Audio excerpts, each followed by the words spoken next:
애플이 요즘 정말 힘든 시간을 보내고 있습니다. 이번 주에 애플의 최대 연례 행사인 WWDC 첫날 행사를 끝내고 나서 애플의 주가가 2% 넘게 빠졌습니다.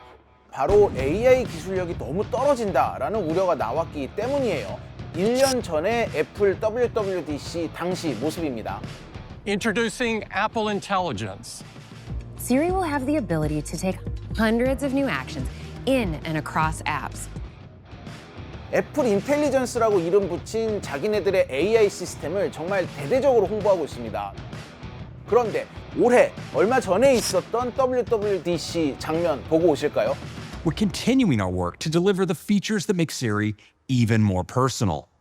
This work needed more time to reach our high quality bar, and we look forward to sharing more about it in the coming year. 이거 저희가 거꾸로 영상 잘못 붙인 거 아닙니다. 이게 1년 전에 다 됐다고 대대적으로 소개했던 걸 1년 후, 그러니까 올해가 돼서는 아 미안한데 아직 못 만들었다, 내년에나 찾아올 수 있을까? 뭐 이렇게 말을 하고 있는 거예요. 어쩌다 애플이 이 지경이 됐느냐라는 얘기까지 나옵니다.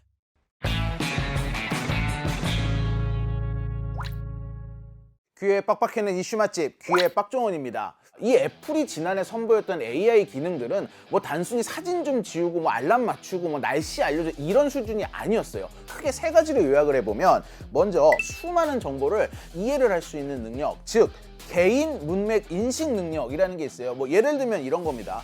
나한테 지난주에 온 이메일 중에 보도자료 관련된 것만 찾아줘. 그 다음이 뭐냐? 그 이메일들을 조PD에게 이메일로 포워딩해줘 라고 하면 이걸 실제 수행할 수 있는 능력이에요. 바로 앱 내 동작 수행 능력입니다. 마지막 세 번째는 뭐냐? 지금 내가 보고 있는 화면을 내 핸드폰의 AI도 내가 이해하는 것과 똑같이 읽어내서 이해하는 능력이에요. 시리한테 말만 하면 여러 가지 작업을 실행까지 해주는 그런 AI를 선보였단 말이죠. 그러면서 전문가들의 찬사가 쏟아졌었어요.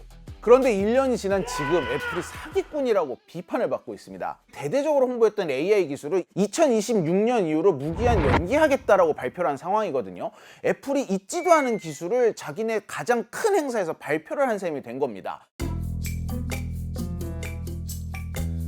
이제 와서 되돌아보니 지난해 WWDC에서의 애플이 평소 애플답지 않았었다라는 얘기가 나와요. 왜냐하면 애플이 어떤 회사입니까? 스티브 잡스가 전 세계 최초의 스마트폰 아이폰을 직접 손에 들고 나와서 막 이렇게 보여줬었잖아요.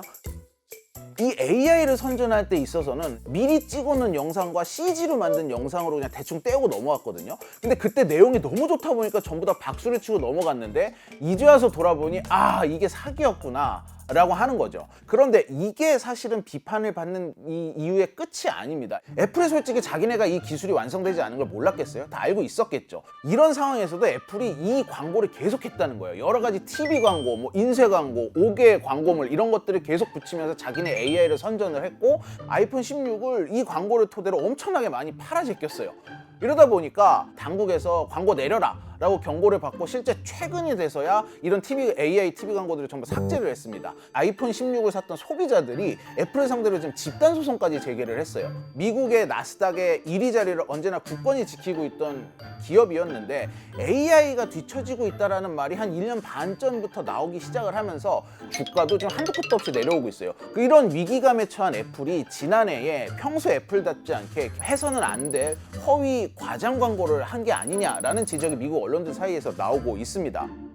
정말 애플의 체면이 말이 아니죠. 자, 반면에 삼성의 상황을 한번 볼까요?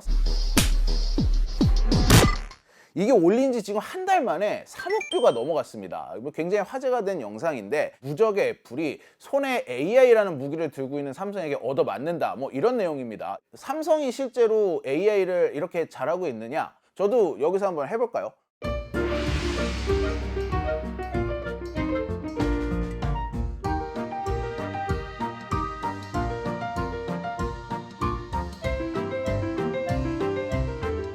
결과물이 비교가 안 됩니다. 이 삼성은 정말 너무 감쪽 같은데 애플은 무슨 괴물을 만들어 놨죠. 이 지금 보신 것처럼 이 사진을 지우는 기술에서만큼은 자타공인 삼성이 애플을 압도합니다. 이걸 비교한 영상이 이 뭐 SNS나 유튜브에도 굉장히 많이 올라오고 있어요. 사실 AI 이미지 편집 기능은 있으면 재밌고 좋긴 한데 이게 삶의 질을 획기적으로 높여주는 기술은 아니잖아요. 애플과의 AI 경쟁에서 압승했다고 보기엔 좀 과하지 않나 싶긴 하거든요. 사실 조금 짜치죠. 우리가 원하는 AI 기술의 궁극적인 건 사실 이런 게 아니거든요. 정말 비서라고 부를 수 있는 이 스마트폰의 AI 에이전트 핵심 기능은 삼성도 그건 안 되는 상황입니다. 지난주에 나한테 온 문자 중에 보도자료 언급된 문자를 전부 찾아서 조 PD에게 포워딩해줘. 죄송합니다. 문자 메시지를 전달하는 기능은 현재 지원하지 않습니다. 보셨듯이 삼성도 이런 기능들은 아직 구현을 하지 못하고 있어요. 그러면 삼성의 AI가 더 낫다라고 말할 근거가 무언가라고 궁금할 수도 있어요. 삼성은 적어도 AI 기능을 가지고 호들갑은 떨지 않았잖아요. 대대적인 행사에서 허위 발표를 하지는 않았잖아요. 그런데 그냥 그게 끝이냐, 호들갑을 떨지 않았기 때문에 호평을 받느냐, 사실 그건 아닙니다. 더 중요한 이유가 있습니다. 지금 애플은 AI 기술이 단기간 내에 좋아질 거다라는 희망이 거의 보이지 않는 상황이에요. 애플 생태계 때문이다라는 얘기가 나오거든요. 제가 앞서서 사진을 편집하는 걸 시연을 해서 보여드렸잖아요. 근데 여기에는 작은 비밀이 하나 숨어져 있습니다. 애플은 사실은 제가 비행기 모드로 놓은 상태에서 사진을 편집을 했었어요. 즉 오프라인 상태였다는 겁니다. 그런데 삼성은 오프라인 상태로 놓으면 사진 편집이 안 돼요. 무조건 인터넷에 연결이 돼 있어야 됩니다. 이게 무슨 차이냐?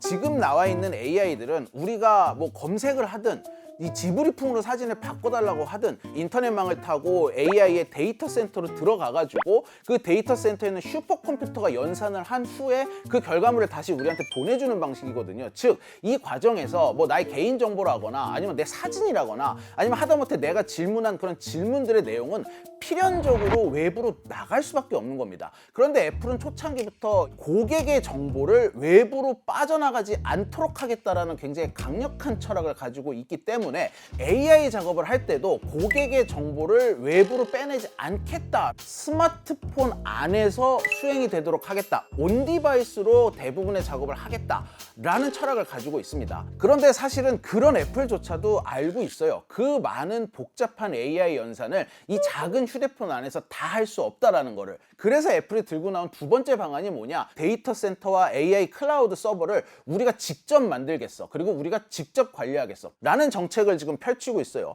모든 인프라를 전부 만들어서 심지어는 이 데이터 센터를 돌리는 전력망까지도 자기네가 다 처리를 하겠다라는 입장이거든요. AI 시대의 뭐 덕목은 사실상 개방성인 것 같은데 그 뭐 데이터든 인프라든 애플처럼 나홀로 쇄국 정책 외치면서 고집할 만큼 그 보안으로 얻는 이득이 여전히 큰가요? AI 시대가 되면서 개인정보 보호에 대한 우려가 더 높아진 것도 사실입니다. 애플의 이상이 실현된다면 애플은 아마 AI 분야 세계 최고 기업이 될 겁니다. 그런데 문제는 지금 사진에서도 보여드렸듯이 이런 결과물을 보여준다면 이건 사실 쓸 수가 없는 기능이잖아요. 개인정보 중요한데 아예 이 산업 자체에 끼어들지 못할 정도로까지 할 필요가 있느냐라는 얘기가 나오고 있는 거죠. 애플은 사실 이 AI를 이 스피커에 들어가는 하나의 기능 정도로만 보고 최근까지도 별로 중요하게 생각을 하지 않았다라는 내부 발언들이 나오고 있어요. 그러다가 이 몇 년 전에 오픈 AI의 챗 GPT가 발표되자마자 화들짝 놀라서 너무나 늦게 이 AI 산업에 들어왔는데 이 상황에서 선두주자인 챗 GPT나 제미나이 같은 모델들도 아직 해내지 못한 AI 에이전트 모델을 개발하겠다고 하면서 이 인프라망을 이제서야 전부 다 구축하겠다. 많은 전문가들이 고개를 갸우뚱하고 있는 거죠. 애플이 AI 관련된 실책을 분명하게 했다고 생각이 들어요. 예를 들자면 학습과 교육은 아마존이나 구글이나 클라우드를 이용할 수 있었다는 거죠. 현금을 빅테크 중에서 가장 많이 갖고 있는 애플이 엔비디아하고 계약을 맺어서 GPU를 구매해서라도 이 부분들을 해결했어야 했는데 너무 애플스럽게 완전한 수직 통합을 하려다 보니 시간을 놓쳤다는 거죠. 그런데 사실 이런 폐쇄성과 수직 계열화, 즉 애플의 생태계는 지금까지 애플의 경영 철학이자 애플의 생존 법칙이자 최대 무기였습니다. 그런데 이제 와서 AI는 이거와 정반대의 성향을 가지고 있는 산업이다 보니까 여기 올라타기가 쉽지 않은 거죠. 지난해 WWDC 행사 때 보면 애플이 그 챗GPT랑 손잡는다고 해서 좀 주목을 받았던 것 같은데 지금 요 샘 알트만 오픈 AI CEO인데 보시면 협업을 하기로 했는데 서지도 못했습니다. 관중의 한 명처럼 보다가 갔어요. 요게 지금 애플과 오픈 AI의 협업 관계를 대변하고 있는 장면이다라고 보시면 될 것 같아요. 무슨 소리냐?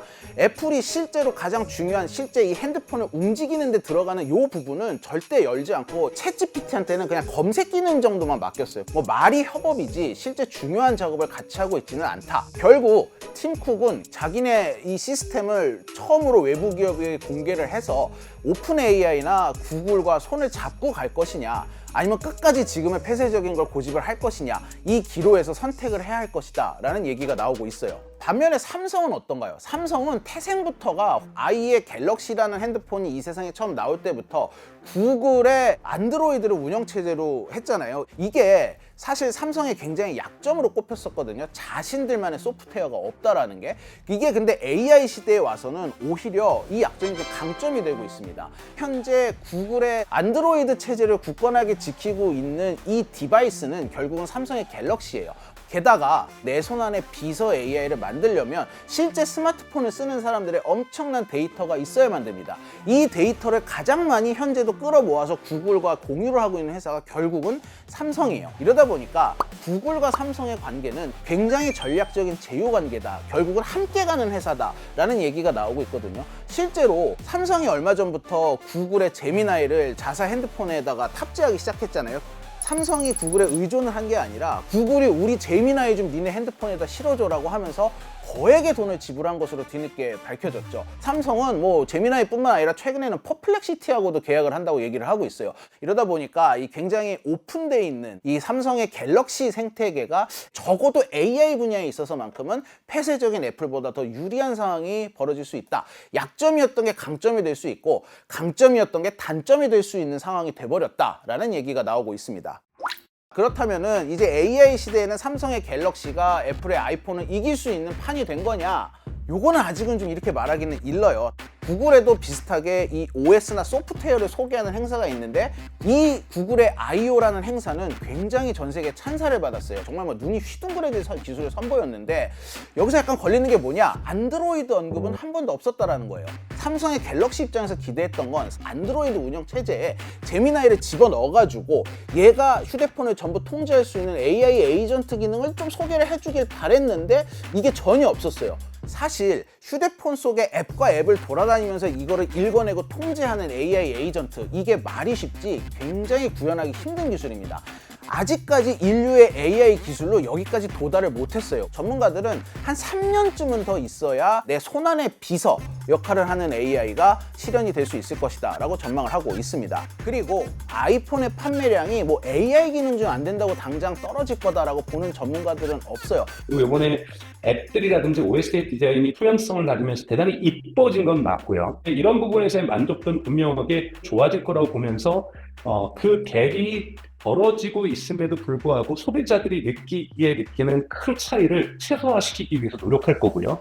두 회사 모두 챗GPT나 제미나이 같은 범용 AI를 만들겠다, AI 회사로 거듭나겠다라고 나가고 있는 건 아니에요.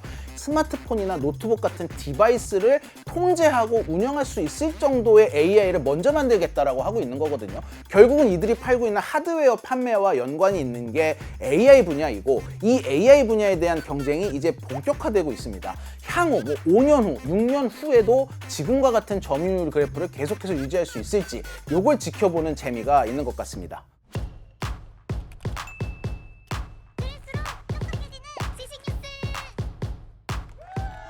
고양이를 부탁해는 여기까지입니다. 다이어트도? 칼로리 신경 쓰지 말고 드세요. 대신에 키토식을 해보세요. 이게 빡종원. 스브스 프리미엄 지금 다운로드하세요.